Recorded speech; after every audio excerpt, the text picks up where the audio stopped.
Whoever you are, I found this waste zone first. We're not interested in this. Welcome to WatchMojo, and today we're counting down our picks for the top 10 Star Trek predictions that turned out to be true. For this list, we're looking at technological and other concepts that appeared in the franchise before appearing in the real world, not specific events or out-of-universe moments. I'm going to make the best of it. See the way he's looking at me? Number 10. Google Glass. It's like having a view screen inside your brain. Google released its Glass line of smart eyewear in 2013. These offered voice command of the display and featured a built-in camera. While there are other smart glasses still in production, Google discontinued its line in 2023. Maybe if Google Glass could also pilot a starship, things would have been different. In Star Trek Deep Space Nine's 6th season, we see Captain Benjamin Sisko wearing a similar-looking eyepiece to pilot a stolen Jem'Hadar warship. Return to course.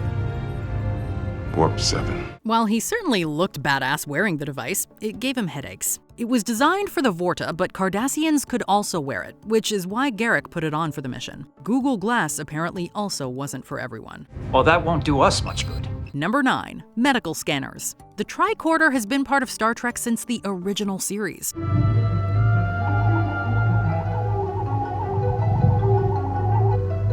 Its look has changed throughout different eras, but its functions have remained constant. Scans, data recording, and data analysis. A replacement must be requested as soon as possible. I am programmed only as a short-term emergency supplement. While devices that scan the atmosphere have been around for a while, a real-world device like the medical tricorder had eluded us. In the 2010s and 2020s, though, researchers and scientists created handheld medical scanners like the Scanadu, which detects vital signs and heart signals, and the portable DNA lab. While these advances do not have the all-in-one efficiency of their Trek equivalents, they are bringing us one step closer to a real medical tricorder. Medical tricorder. Number 8. Video conferencing. That we have been transmitting messages for the past 3 days.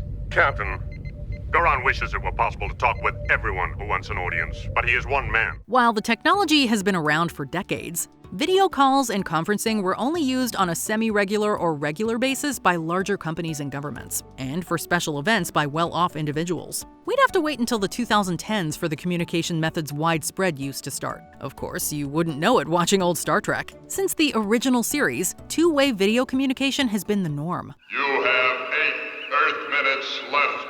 Whether talking to a friendly alien or potential foe on the main view screen, or Starfleet on a private viewer, it's all video conferencing.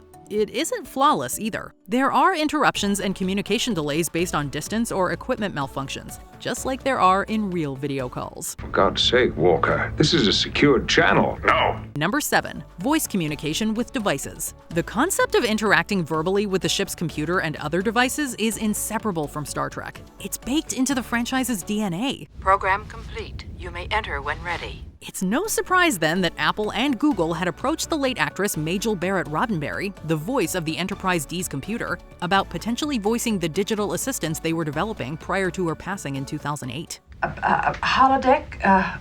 Where is that?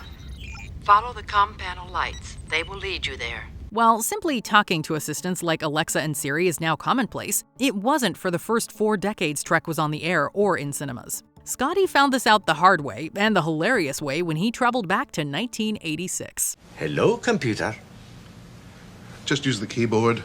Number 6. Universal translators. We use a device called the Universal Translator. It's like an alien dictionary with hundreds of languages programmed into it. Ever wonder why most characters in Star Trek seem to be speaking the same language, even aliens? Simply put, they're not. Instead, a device called the Universal Translator lets everyone hear their own language, provided it's one of the known languages programmed into the translation matrix. You are all speaking Japanese. Sounds to me like you are speaking English. It's because of a device we have. A universal translator. These have been part of Trek since the original series. Sometimes they're depicted as attached to equipment on the ship or comm badges. And once we learned that the Ferengi have them embedded in their heads. Did you understand a word of that? Our universal translators must be malfunctioning. Real-world technology is not this advanced yet, but with programs like Google Translate and YouTube's auto-dubbing feature, we're clearly headed in that direction. Number 5. Tablets. Star Trek The Next Generation introduced us to the Personal Access Display Device, or PAD. The scan analysis you asked for? These stored and displayed written, photographic, and other information. They were the standard way Starfleet officers handed in reports throughout the franchise entries set in the 24th century, and released in the late 1980s and 1990s. I'm not looking forward to explaining this to Starfleet Command. Their look and functionality bear a striking resemblance to modern tablet computers, which gained prominence in the 2000s and 2010s. The real-world version does have one advantage: efficiency. It seems like Starfleet engineers never figured out how to use the same device to store more than one thing. Instead, characters have a separate pad for each report, story, or file. How'd you come up with all this? 2 days ago, you said these people were impossible to deal with. Now they're turning out projections that it would take Starfleet intelligence months to come up with. Number 4. Virtual reality. Gene Roddenberry conceived of the holodeck for the original series' 3rd season, but couldn't make it a live-action reality until the premiere episode of Star Trek: The Next Generation in 1987. I didn't believe these simulations could be this real. Since then, holodecks have served as fully immersive replacement realities for crew members' recreation, investigations, and when it comes to Deep Space Nine's holosuites, more adult entertainment. I've been waiting for you. Holograms do exist, but the closest real-world tech to the holodeck experience has to be virtual reality headsets. They grew in commercial availability in the 1990s and 2000s, and improved in quality in the 2010s. Meanwhile, haptic technology simulates touching virtual objects. If researchers are able to combine these two techs and use holograms instead of a headset, Roddenberry's vision may be fully realized.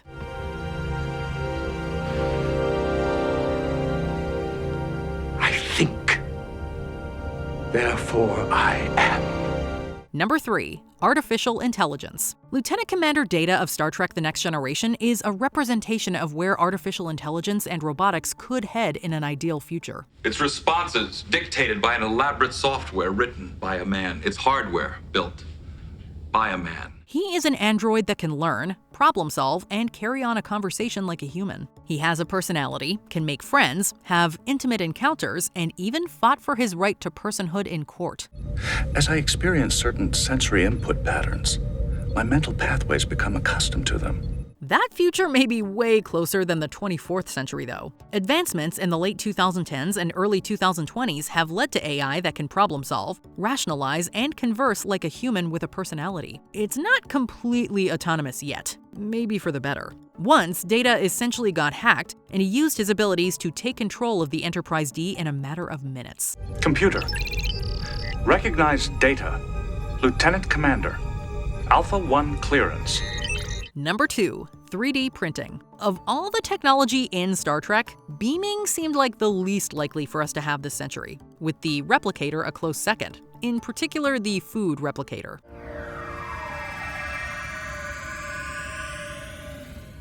However, developments in 3D printing technology in the 2000s, 2010s, and 2020s have gone beyond printing somewhat complex objects. It's now possible to 3D print food. People can enter their menu choices, and the device constructs the hamburger or piece of cake in minutes. It's not instantaneous and seemingly out of thin air as it is on Star Trek. Computer, 1 slice of New York cheesecake. Those fictional replicators reconstruct matter into food and other objects. Real 3D food printers need to be loaded up with food elements that they pour into shape, but the time saved and concept is essentially the same. Hot, plain tomato soup. Before we unveil our top pick, here are some honorable mentions. Space tourism. We're not vacationing on a pleasure planet yet, but not all space travel is for science. Was it a relaxing trip, Captain? Touchscreen monitors. They look so futuristic, but have existed since the 60s and became widespread in 2007.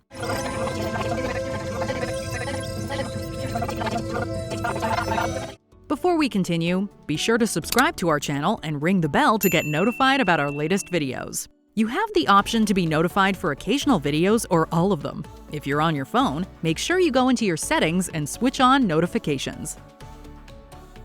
Number 1. Smartphones and flip phones. Crypt Enterprise. Scott here, sir. We're beaming up. Notify transporter room. The original Star Trek series didn't just predict personal communication devices that operated over long distances. It also predicted, or possibly inspired, how they would initially look. The original series communicators are almost identical to the flip phones that were popular in the late 1990s. Kirk to Enterprise, come in. Scott here. Status reports. When we got to the 24th century, the communicator look changed. Just as the most common type of cell phone became the smartphone in the late 2000s, the communicator became the comm badge, a wearable piece of tech. This is conceptually similar to talking through a Bluetooth device connected to a smartphone. So you could argue that Star Trek predicted that one too. Picard to Enterprise. 2 to beam up. Do you agree with our list? What element of the Star Trek franchise do you think will come true next? Let us know in the comments down below. All right, Mr. Scott, energize.